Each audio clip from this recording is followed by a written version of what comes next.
Dios nos continúa bendiciendo. Vamos a buscar en el libro de Salmos, capítulo 24. Salmos, capítulo 24. Salmo 24. Amén.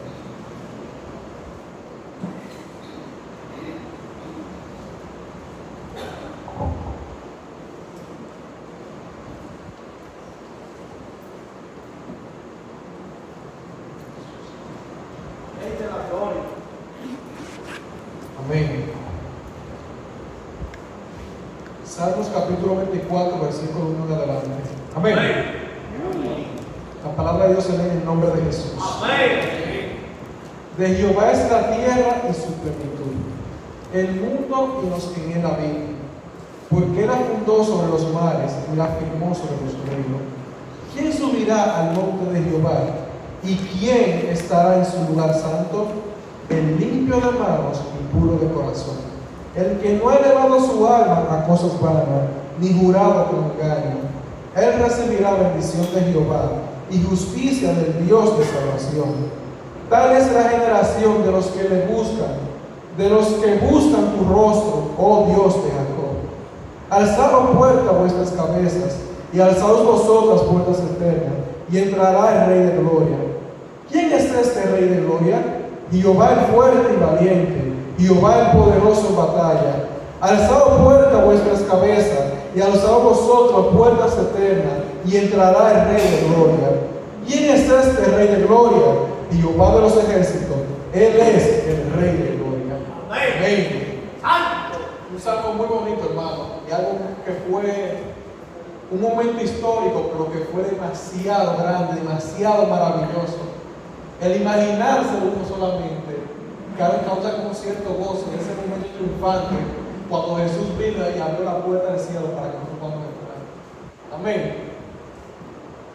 En este salmo vamos a estar hablando, pero yo lo quiero dar con un enfoque de lo que es una vida dependiente de Dios, dependientes de Jesús. Amén. Y vemos una cosa muy importante, que lo primero que el salmista David empieza diciendo es lo siguiente: de quién es la tierra. De Jehová es la tierra y su plenitud, porque él la fundó. Entonces hay una cosa que vemos claramente: todo lo que está en esta tierra es de Dios. Y no solamente todo lo que está en la tierra, el mundo y los que en él habitan. O sea que nosotros también somos de Jehová. Toda la creación fue hecha por Dios y le pertenece a Dios. Y Dios en su soberanía hace como él le place. Amén, hermanos. Y lo menciono porque sabemos que los judíos se jactaban muchas veces diciendo que Jehová era solamente su Dios y que no era Dios de más nada, solamente lo recibían a ellos. Pero David entendió una cosa: que tantos creyentes como incrédulos, judíos como no judíos, todo era de Jehová, porque todo él lo creó y así fue como lo quiso. Amén. Entonces, para comenzar, yo quisiera que entendamos una cosa de este salmo, y es de quién está hablando. Porque aquí menciona a dos personas específicamente. Menciona a Cristo y a su iglesia. Y para ver de quién está hablando, vamos a leer del verso 3 y 4, cuando dice: ¿quién subirá al monte de Jehová? ¿Y quién estará en su lugar santo? El limpio de manos y puro de corazón, el que no ha elevado su alma a cosas vanas, ni jurado con engaño. La pregunta que yo voy a hacer, siendo sincero, de nosotros, ¿quién puede ser ese? ¿Quién de nosotros es limpio de mano y puro de corazón? ¿Quién de nosotros no ha elevado sus pensamientos o su alma a las cosas vanas? ¿O quién de nosotros no ha jurado con engaño? Si leemos la Biblia nos daremos cuenta que ninguno de nosotros es ese. Porque dice: de Jehová es la tierra y su plenitud, y el mundo y los que en él habitan. Porque él afirmó sobre los mares, porque él fundó sobre los mares y la afirmó sobre los ríos. ¿Quién subirá? Después de todo eso, ¿quién es que subirá al monte de Jehová? ¿Y quién es el que estará en su lugar santo? El limpio de mano y puro de corazón. Y cuando hablo de limpio de mano, no está hablando de literalmente quien se lava las manos. Está hablando, cuando los judíos utilizaban la expresión limpio de mano, lo utilizaban de dos maneras. Uno, que era tradición tradiciones de los judíos, que era el lavarse la mano física para, antes de comer, pero otra forma, lo que queda dicho es una persona que haga obra justa. Limpio de mano es una persona que actúa recta y justamente delante de Dios. O sea, que todo lo que Dios ha mandado es una persona que actúa. No solamente una persona que simplemente piensa o desea, sino que todo su caminar, todo su vivir va acorde a esa justicia que Dios ha establecido. Esa rectitud que Dios ha establecido, todo eso andaba delante de Dios. Ahora la pregunta mía es, ¿quién de los hombres desde Adán hasta el día de hoy, excluyendo a Jesucristo, pudo ser limpio de mano? ¿Quién de nosotros pudo andar rectamente delante de Dios? ¿Quién pudo cumplir toda la ley y todo lo que estaba escrito por los profetas? Nadie pudo hacer eso. Solamente una persona fue capaz de hacer esa cosa y fue Jesucristo. Amén. Pero hay otra cosa que dice, y puro de corazón. Ahora, si yo le preguntara, ¿qué significa para usted la palabra puro? ¿Qué es lo que dijera? La palabra puro, como yo lo escribí aquí, puro de corazón. La palabra puro significa que no se ha mezclado con ninguna otra cosa. O sea, algo que es completamente puro es algo que no tiene ninguna mezcla ni relación con ninguna otra cosa.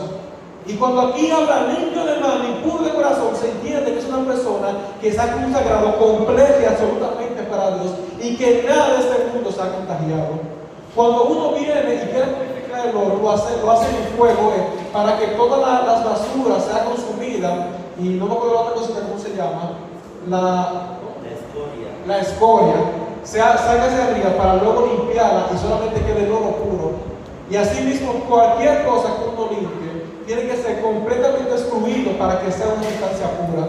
Si le entra cualquier otro líquido, ya ha sido contaminado o ya ha sido adulterado y deja de estar puro. Pero Cristo fue el único que permaneció puro hasta el fin. Desde que nació hasta que murió y resucitó, permaneció siempre puro, hermano. Y ninguno de nosotros podemos hacer eso.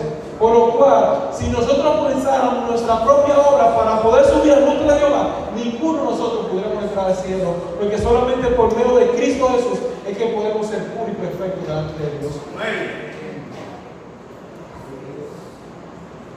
Otra cosa que menciona aquí es que el que no ha elevado su alma a las cosas vanas. Y algo interesante, cuando uno lee el libro del Eclesiastés se da cuenta de una cosa, y es que él empieza como tan, diré yo, como depresivo, vanidad de vanidades, todo es vanidad. Cuando uno estudia ese libro se da cuenta que Salomón dice, experimenté con las mujeres y al final resultó que todo era vanidad hecho de espíritu. Inventé con la riqueza, con un montón de cosas. Salomón se dedicó su vida a buscar el sentido de la vida fuera de Cristo y concluyó con una cosa: vanidad de vanidades, todo es vanidad. Y lamentablemente el mundo ha elevado su corazón a las cosas vanas, porque como dice la palabra en Romanos 3, verso 10 en adelante, no hay quien entienda, no hay quien busque a Dios, todos se desviaron, aún se hicieron inútiles. Y yo quiero que entendamos algo de ese verso bíblico que habla en Romanos, y es lo siguiente: cuando la Biblia habla de eso, lo que se está refiriendo es que todo ser humano aquí en la tierra se desvió. Todos nosotros fuimos creados para la gloria de Dios. Nosotros, Dios nos hizo como un ser razonable, un ser que piensa. Y un ser razonable siempre busca hacer lo que es mejor para sí mismo. Nadie mira algo y busca hacer lo mejor para sí mismo, sino que busca el bien propio. Sin embargo, nosotros sabemos que lo mejor que el hombre puede hacer es buscar a Dios. ¿Pero qué hizo el hombre? El hombre no buscó a Dios. El hombre se desvió. Para lo que fue creado y lo que era más sensato y más sabio, no quiso hacerlo y se fue detrás de la vanidad. Nadie buscó a Dios y nadie entendió el plan que Dios tenía para sí mismo. Por eso todos nosotros nos desviamos y nos hicimos inútiles. Separados de Cristo no tenemos propósito, hermano. Sin embargo, Cristo vino y nos dio ese propósito y nos quitó ese corazón de piedra, ese corazón en el cual solamente buscaba las cosas vanas, y nos dio un corazón en el cual está dispuesto a buscar la voluntad de Dios. Amén.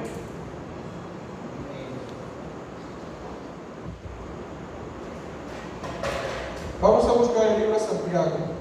4:8.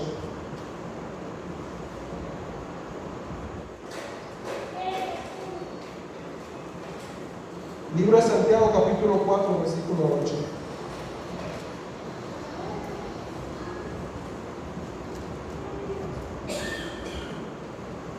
Amén. Dice la palabra: acercaos a Dios y Él se acercará a vosotros. Pecadores, limpiad vuestras manos y vosotros del doble ánimo, purificad vuestros corazones.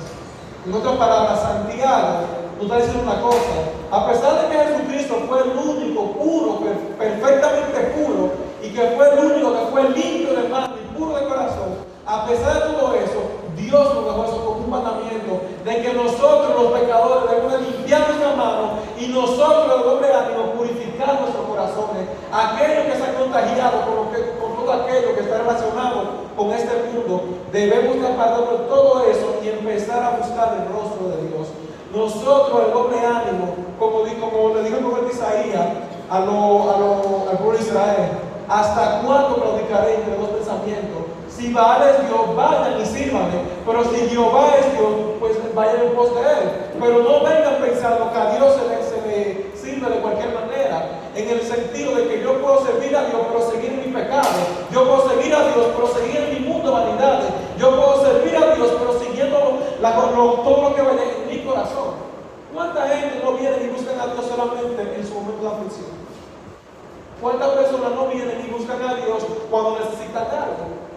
Dios no quiere que nosotros lo utilicemos como un amuleto. Dios quiere que nosotros seamos puros e íntegros solamente delante de Dios. Él no quiere que uno vaya y que cuando uno necesite, o no sé, periódicamente, cuando uno viene a la iglesia solamente. Dios quiere que sea una vida íntegra y consagrada delante de Dios. Para eso fue que Dios nos llamó a cada uno de nosotros, hermano. Así que no es una cosa que solamente fue Jesucristo que fue limpio y puro de corazón, sino que Dios nos manda a cada uno de nosotros a que examinemos nuestras vidas y que purifiquemos nuestras obras.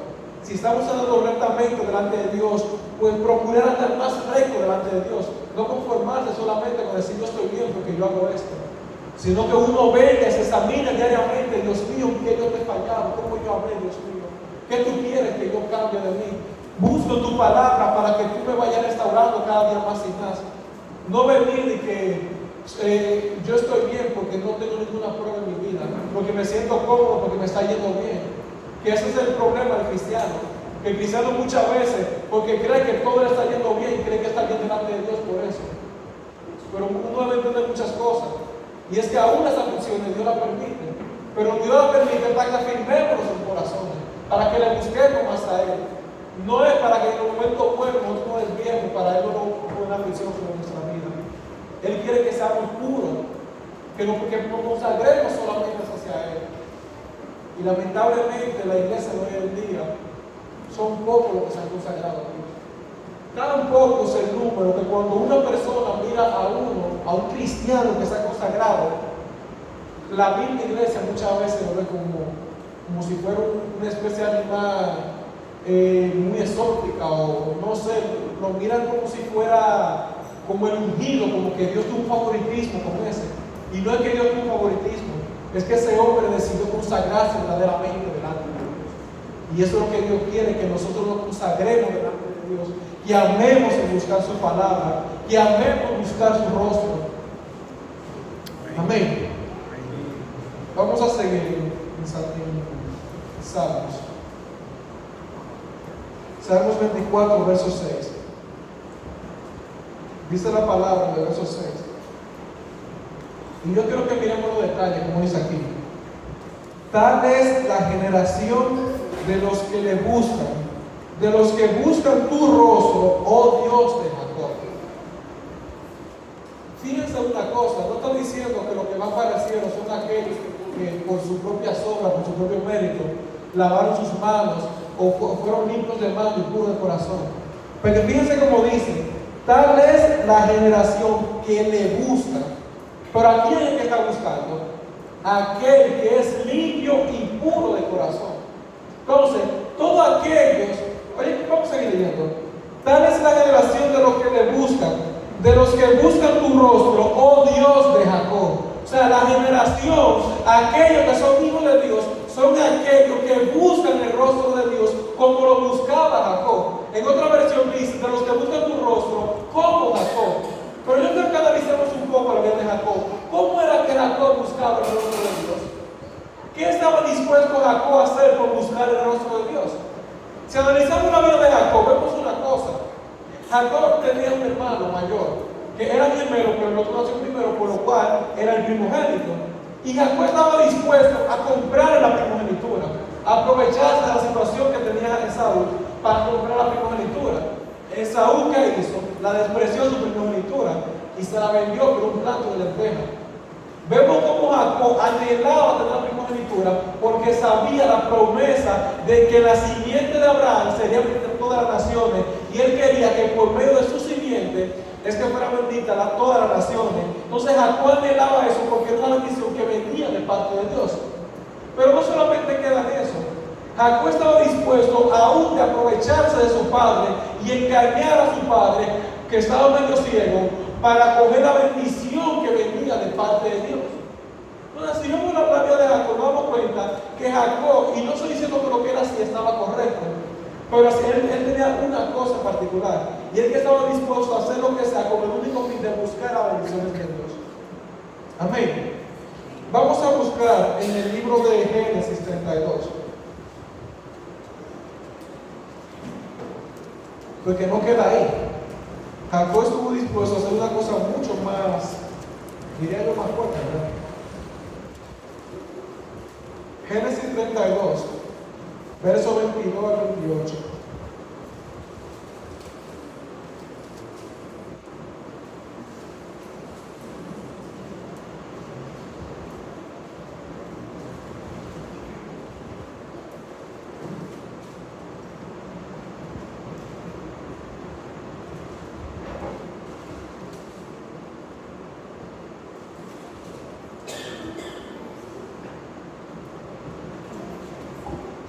Amén.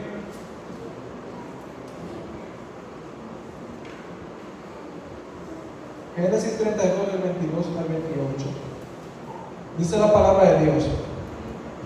Y se levantó aquella noche y tomó sus mujeres y tomó sus mujeres, a sus 2 siervas y a sus 11 hijos, y pasó el vado de Jacob. Y tomó pues e hizo pasar el arroyo a ellos y a todo lo que tenían. Así quedó Jacob solo, y luchó con el varón hasta que rayaba el alba. Y cuando el varón vio que no podía con él, tocó el sitio que encaja el muslo, y se descoyuntó el muslo de Jacob, mientras con él luchaba. Y dijo: déjame, porque raya el alba. Y Jacob le respondió: no te dejaré si no me bendices. Y el varón le dijo: ¿cuál es tu nombre? Y él respondió: Jacob. Y el varón le dijo: no se dirá más tu nombre Jacob, sino Israel, porque has luchado con Dios y con los hombres y has vencido. Hermano, no es fácil. Póngase a pensar la situación, de verdad. O sea, Jacob va a encontrarse con su hermano que viene en contra de él con 400 hombres, y van a pasar un arroyo, y mata a todos sus hijos, sus siervas y todo lo que tenía. Y cuando él viene y queda solo, aparece el ángel de Dios, el ángel de Jehová, en forma de hombre, y pelea en contra de Jacob. Pero hay una cosa interesante que Jacob hace. Jacob luchó con el ángel, pero no solamente luchó. Miren cómo dice: luchó hasta que rayaba el alba. O sea, en otras palabras, era de noche y el sol ya estaba saliendo y la luz del sol ya se estaba reflejando. Y el ángel le dijo: suéltame porque raya el alba. Pero hay una cosa interesante que vemos en Jacob, y es que el ángel tocó aquí en la coyuntura del muslo y se lo descoyuntó. Y cualquier situación que haya, soltaría eso, porque que te descoyunten ahí, no se ni peleando. No es cosa fácil. Y sin embargo, ¿qué hace Jacob? Jacob, el ángel dice: suéltame porque raya el alba. ¿Y qué dice Jacob? No te soltaré si no me bendices. Y viene el ángel y lo bendice. Entonces vemos una cosa, hermano. Vemos cómo Jacob estaba dispuesto a luchar con el ángel de Dios, con el único fin de ser bendecido por parte de Dios. La pregunta mía es la siguiente: nosotros, ¿cómo estamos buscando el rostro de Dios?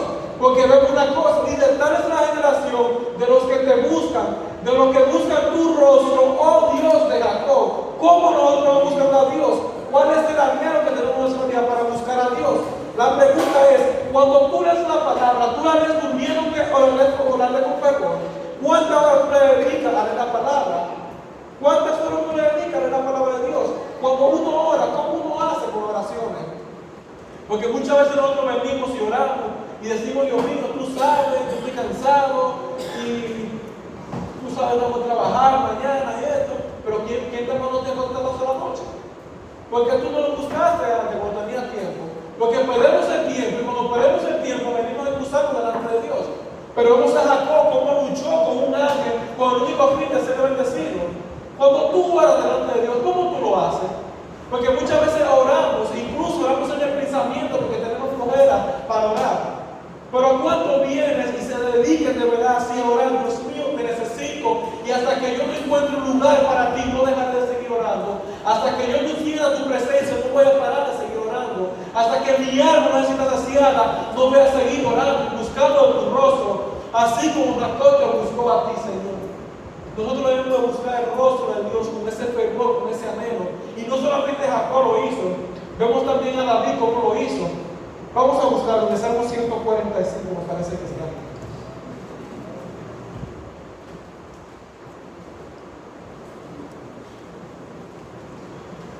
Salmo 132, hermano.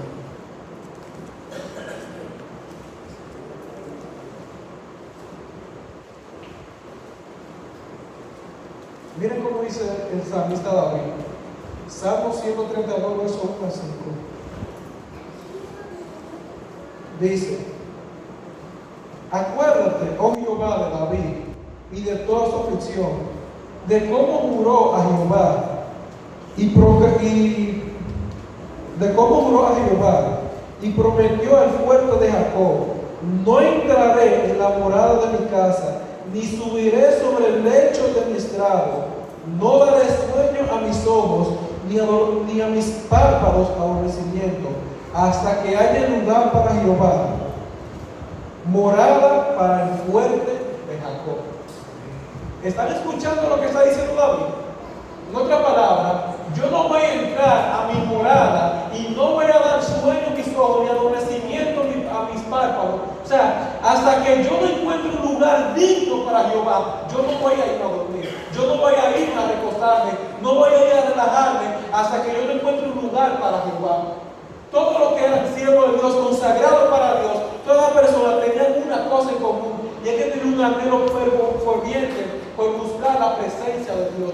Buscaban con anhelo, no lo buscaban religiosamente, ni que por cumplir o porque ya me enseñaron eso, sino que buscaban hasta encontrar un lugar que es digno para el Señor, porque Él es digno de que lo busquemos con toda reverencia y con todo ese fervor. Nadie merece esa reverencia o que lo busquemos tan diligentemente, pero Cristo es digno de que lo busquemos de tal manera. Amén. Y lo buscaban por una cosa en común que tenían. Todos se sentían necesitados de buscar el rostro de Dios, porque entendían la podredumbre que había en ellos.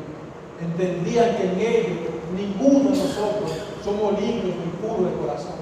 Solamente Él, y por medio de Él, podemos ser así. Cuando uno tiene una necesidad grande, un ejemplo, cuando fuimos a buscar a la hermana, el doctor para la hermana Altagracia, uno fue diligentemente y buscando, hicimos todos los medios lo más rápido posible, porque queríamos que nuestra hermana sea atendida por un doctor, porque sabemos que ese doctor es quien le va a hacer la cirugía y le va a atender. Entonces, si nosotros somos diligentes cuando son para necesidades terrenales, ¿cuánto más no debemos ser para necesidades espirituales? Debemos de buscar. Y hermano, yo les digo una cosa: uno tiene que buscar el rostro de Dios en lo íntimo, pero también es bueno que entre los hermanos busquemos el rostro de Dios y que busquemos ayudarnos mutuamente para buscar la presencia de Dios. Porque muchas veces estamos perdidos o atados en el pecado y creemos que somos fuertes y no buscamos ayuda de Dios ni de un hermano, creyendo que nosotros mismos una situación. Venimos y hacemos una cosa, no da resultado, vamos por otra y tampoco da resultado. Y así nos pasamos la vida entera buscando, así como la mujer del mundo de sangre. Y cuando ya se quedó sin nada, que ya no tenía nada que hacer, fue a lo que hizo Jesús. Y ahí fue cuando fue sanado y fue salva. Dios no quiere que nosotros vivamos así, sino que lo primero que uno haga es buscarlo a Él. Y que todo lo que uno haga sea con el fin de buscarle a Él.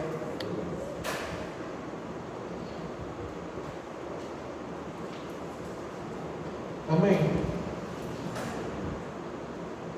Miren por qué Jacob entendió la necesidad que él tenía. Volvamos a la Génesis 32.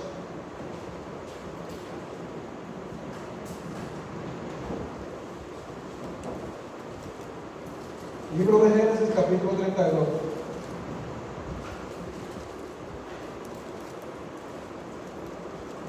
Vamos a leer primero el 29 y 30. O sea, Génesis 32, el 29 al 30. Después que luchó con el ángel, dice: entonces Jacob le preguntó y dijo: declárame ahora tu nombre. Y el varón le respondió: ¿Por qué me preguntas por mi nombre? Y lo bendijo allí.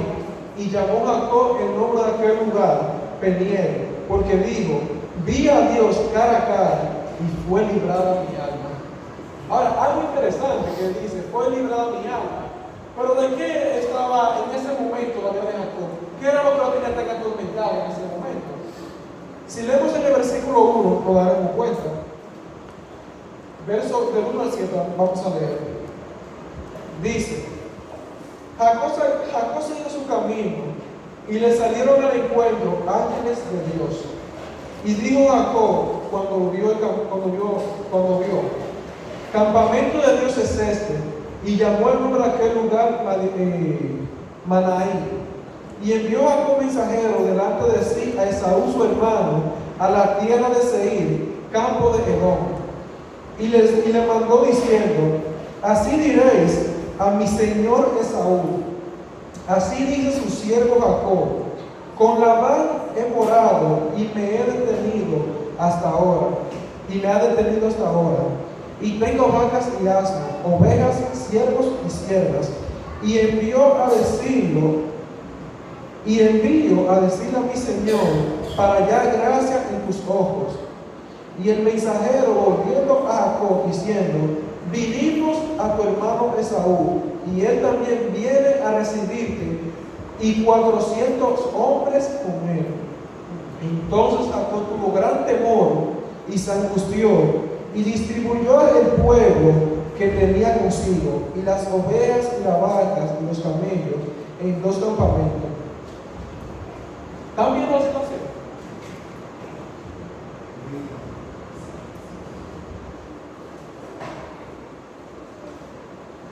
Hermano, póngase en su lugar. Amén. Póngase en su lugar. Usted viene y después que le robó la primogenitura, le robó la bendición, Esaú le dice un mensaje: cuando nuestro padre muera, te voy a matar. ¿Y qué hace Jacob? Sale corriendo porque sabe que lo va a matar. Y luego viene y dura 14 años en la tierra de Labán, su suegro. Y cuando vuelve y le dice, y viene, vamos a decir, bien humillado, porque dice: dile a mi señor, su siervo. O sea, él viene y le está hablando como es su superior. Y sin embargo, cuando viene, le da un mensaje y le dice: para ver si hay algo gracia delante de sus ojos. El mensajero viene y le dice: tu hermano viene, pero también vienen 400 hombres consigo. La pregunta mía: ¿para qué pensaría Jacob cuando pensó 400 hombres vienen consigo? Y solamente hombres, porque hay una cosa, hermano: cuando los hombres salían en el Antiguo Testamento, salían al encuentro, era para hacer guerra. Porque si era un pueblo, salían con mujeres y niños, pero cuando era solamente los hombres, era porque había guerra. Y si Esaú se con 400 hombres, es porque las mujeres y los niños no había dejado en su nación, en su pueblo. Entonces, Jacob tenía gran temor porque Jacob sabía que no tenía un ejército. Entonces, aquí vemos la necesidad que Jacob tenía. Por eso Jacob luchó tan fervorosamente con el ángel, porque quería ser bendecido, porque sabía que si Dios no luchaba esa batalla, privado iba a pelear esa batalla, porque sabía que iba a ser destruido por su hermano. Y eso es una cosa, hermano, que debemos tener en la cabeza nosotros. Nosotros debemos entender que necesitamos de Jesucristo. Nosotros necesitamos de Dios. Nosotros, si no lo buscamos, porque no entendemos la necesidad que tenemos de Jesús. Cuando tú miras tu vida y te ves y te escudriñas la Escritura y te comparas, tú solamente encuentras una cosa, que tú estás bajo condenación y que si no buscas de Jesús, tú vas a ser condenado. Necesitamos buscar de Jesús, hermano. Y lo vemos en todo el Antiguo Testamento, cómo todas las personas venían y buscaban de Dios. Miren, hermano, Ana, ella sabía que por sí misma iba a ser imposible tener un hijo. Sin embargo, ¿qué hacía Ana? Ana venía y no sé cómo decirle, se me fue la palabra, pero el profeta Elías lo tenía, el profeta Elí lo tenía como una borracha casi mente, porque ella estaba en el espíritu rogándole a Dios porque le diera un hijo, porque sabía que ya lo había intentado y para ella era imposible. Ella vio su necesidad en Dios y buscó a Dios y Dios obró en ella y le dio un hijo. Pero no solamente vimos a Jacob también, cómo le libró a su hermano, pero no solamente eso, también vemos a David, porque David sabía que si peleaba contra el gigante, contra Goliat, en su propia fuerza, ese gigante le iba a matar. Pero él sabía claramente que no era él que iba a pelear, sino que era Jesucristo que iba a pelear la batalla, era Jehová que iba a pelear la batalla. Por eso lo trató como incircunciso, como pocas cosas, porque sabía que delante de Dios eso era como si nada. Ana sabía que para Dios que le engendrara un hijo era como si nada. Jacob entendía que para Dios el hallar gracia de su hermano o destruir a su hermano era como si nada. Y no solamente eso, vemos también a Ezequías cuando los 5 reinos se levantaron en contra suya. ¿Y qué hizo Ezequías cuando se levantaron los 5 reinos? ¿Acaso fue a preparar una estrategia para ver cómo destruir los reinos? No. Él vino y fue al templo y consultó a Jehová y se postró y mandó a todas las naciones a que ayunaran para que Dios peleara la batalla. Y el mismo Dios mandó un ángel y acabó con todo su ejército. Hermano, Dios es grande, hermano, y Él pelea por nosotros. ¿Por qué no hemos sido tan necios para querer pelear nuestra batalla cuando tenemos un Dios que pelea por nosotros? Elías también, hermano, cuando vino y un ejército se levantó contra ellos y tenía un siervo y el siervo vio al ejército. ¿Y qué pasó con el siervo? El siervo estaba aterrorizado porque no sabía qué hacer. Estamos rodeados. Y Elías, ¿qué es lo que le dice? Tranquilo, que más son los que están con nosotros que los que están con ellos. Y Jehová pelea por nosotros, hermano. ¿Y qué hizo Dios? Lo atacó con ceguera. Y a la el mismo Elías fue que lo dio. Eliseo. Entonces vemos una cosa, hermano. Vemos que tenemos a Dios de nuestro lado y que Él pelea por nosotros. Nosotros hemos de buscarle a Él. Y no lo vemos solamente en el Antiguo Testamento, también lo vemos en el Nuevo, como el centurión romano, que tenía tanta fe en Jesucristo que le dijo: tú ni siquiera tienes que ir a verlo, yo sé que tú eres Dios, tú solamente di la palabra y mi siervo sanará. Él confió en Dios porque sabía que Dios podía sanarlo. La hija de Jairo también, cuando fue a sanar a su hija, ¿qué fue lo que hizo Jairo? Fue del maestro. Y confió en el maestro, y el maestro vino y la resucitó. La había sanado, y la mujer del flujo de sangre. Y todo, hermano, cada vez que vemos a un personaje de la Biblia y vemos que busca a Dios, Dios obra en su vida, y Dios es quien sana y pelea la batalla de los cielos. Así que nosotros vamos a aprender de toda persona para empezar a buscar a Dios y depender solamente de Dios, no depender de nuestra fuerza, porque ¿para qué vamos a buscar nuestra fuerza? ¿Qué ganamos nosotros si ya hemos comprobado 1.000.000 de veces que cada vez que lo hacemos de esa manera nos va mal? Y lo vemos en muchos casos, porque el mismo Jacob, a pesar de que buscaba a Dios, muchas veces no hacía como Dios mandaba.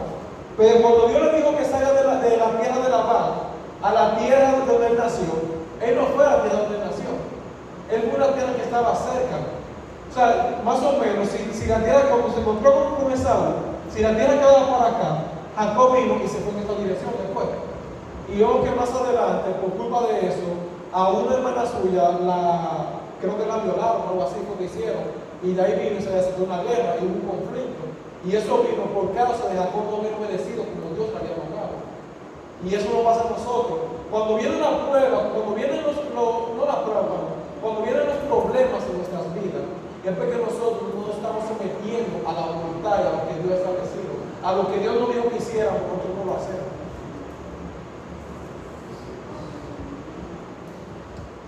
Tal es la generación de lo que le busca, de lo que busca tu rostro, oh Dios de Jacob.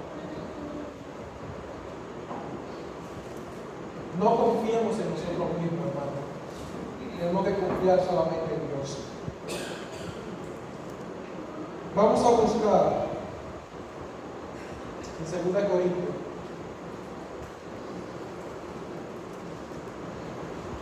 2 Corintios, verso 12. Capítulo 12, perdón. 9 y 10.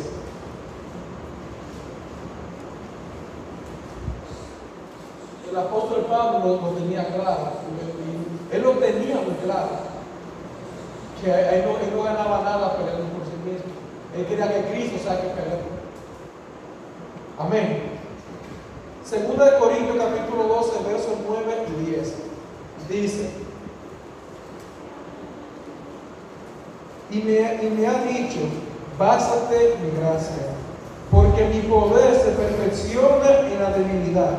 Por tanto, de buena gana me gloriaré más bien en mis debilidades, para que repose sobre mí el poder de Cristo.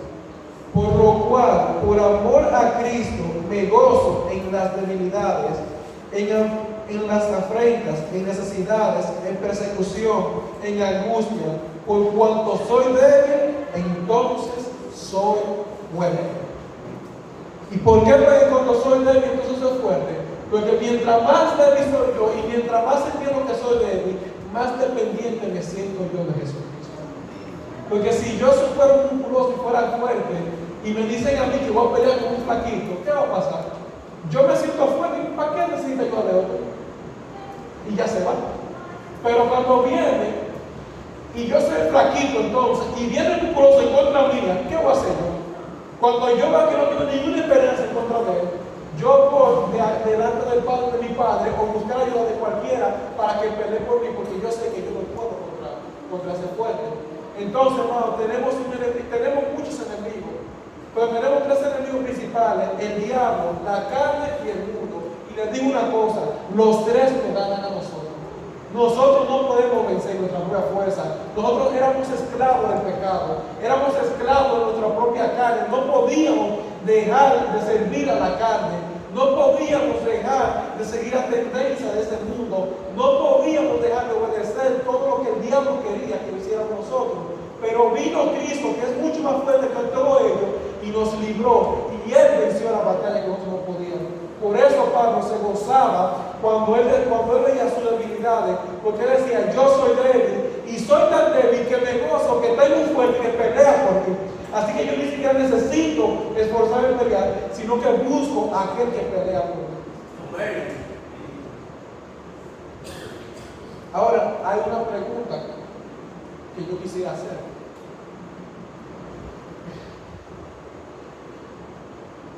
Jesús en San Juan 6, me parece, 4 por ahí, se encuentra con un paralítico en Bethesda. Y cuando se lo encuentra, Jesucristo le hace una pregunta: ¿tú quieres ser sano? Y aquí es interesante porque dice que el paralítico tenía como 36 años siendo paralítico, 38 años siendo paralítico. Es una pregunta que cualquiera pensaría: obviamente, sí, quiero ser sano, sáname, Jesús. Pero ¿qué dice él?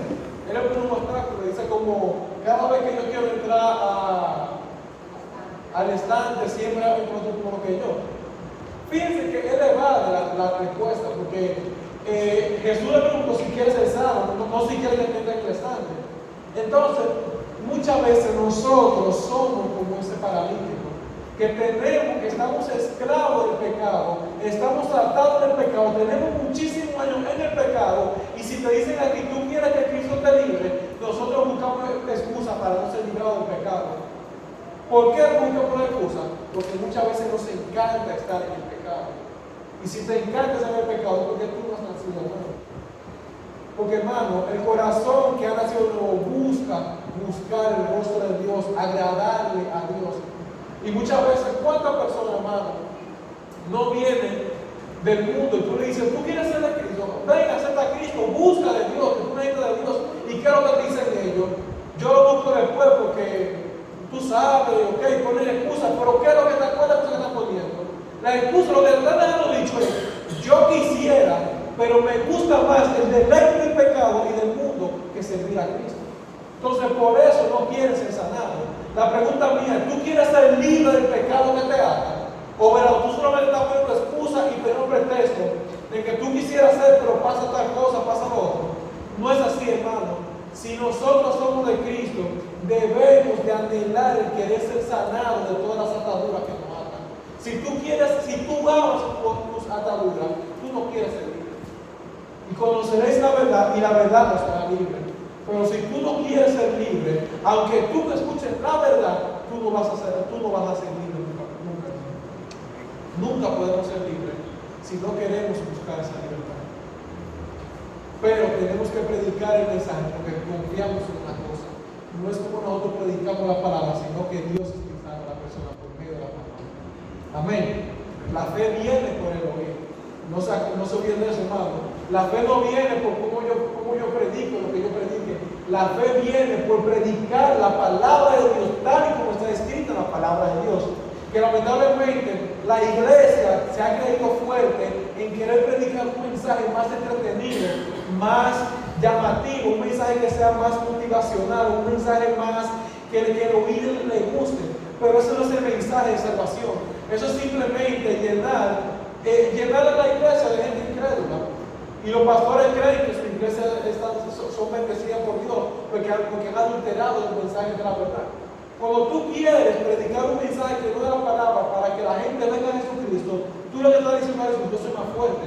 Yo no necesito de ti por ahora. Como yo lo hago, me da resultados. Pero tus resultados son vanos, son falsos verdaderamente. Pero cuando tú vienes y escudriñas la vida de esa misma persona y la vida de aquellos que supuestamente han recibido a Jesucristo, te das cuenta que no tienen a Jesucristo. Confiemos en Jesús, hermano, en todo lo que hemos hecho con Jesús. La última parte ya se está haciendo tarde, así que lo voy a resumir verbalmente. El Salmo 24 empieza hablando, más adelante dice, alzaos puertas vuestras cabezas y alzaos vosotros puertas eternas y entrará el Rey de la Gloria. Hermano, lo que pasó ahí fue algo glorioso porque vamos a verlo así. Nadie había llegado tan lejos. Nadie había llegado al cielo. Nadie podía tocar la puerta o intentar abrirla. Y Jesucristo vino y vivió perfectamente. Y no solamente eso, sino que se puso frente a la puerta y dijo, alzad puerta vuestra cabeza y alzad vosotros puertas eternas. Y los que estaban adentro preguntaron, ¿quién es este Rey? ¿Quién es este Rey de Gloria? Y entonces dice, Jehová el fuerte, Jehová el valiente. Vamos a leerlo, hermano. Es demasiado glorioso porque, hermano, imagínense ese momento cuando Jesucristo fue triunfante entrando al cielo. Salmo 24. Amén. Aquí viene Jesús y dice, alzaos puertas vuestras cabezas y alzaos vosotros puertas eternas y entrará el Rey de la Gloria. Hermano, imagínense lo siguiente, Jesús se paró en el frente de la puerta y dijo eso. Y todos los que estaban en el cielo fueron a ver quién era aquel que había dicho eso. Y lo primero que preguntan es lo siguiente, ¿quién es este Rey de Gloria? Y Jesucristo viene y dice, Jehová el fuerte y valiente, Jehová el poderoso en batalla. Alzad, oh puertas, vuestras cabezas, y alzad vosotros puertas eternas, y entrará el Rey de Gloria. Y entonces vinieron y preguntaron, ¿quién es este Rey de Gloria? Y Jehová de los ejércitos, este es el Rey de la Gloria. y abrió la puerta y entró en gloria al cielo, hermano. Y abrió la puerta, no la abrió por gracia, sino por sus propios méritos, hermano, porque Él vino y venció desde Adán hasta Jesucristo. Nadie pudo haber vencido, todos habían caído, pero vino Cristo y abrió la puerta para que por medio de Él nosotros podamos entrar al cielo, hermano. Y no solamente eso, Él es la puerta por la cual podemos entrar, pero no solamente que lo hay, sino que Él también nos dio un camino para que caminemos por ahí, que Él mismo es el camino para que andemos por Él. Pero no solamente eso, nos dio la luz para que veamos el camino. Él es la luz de este mundo. Pero no solamente eso, hermano, sino que también puso su Espíritu Santo para que no nos desorientemos y busquemos cuál es el camino verdaderamente, hermano. Todo lo hizo Él, hermano. Nada nosotros pudimos hacer. Nada, ni lo más mínimo hicimos nosotros. Todo lo hizo Jesucristo. Amén. Y por su gracia somos salvos. Amén. Por su gracia.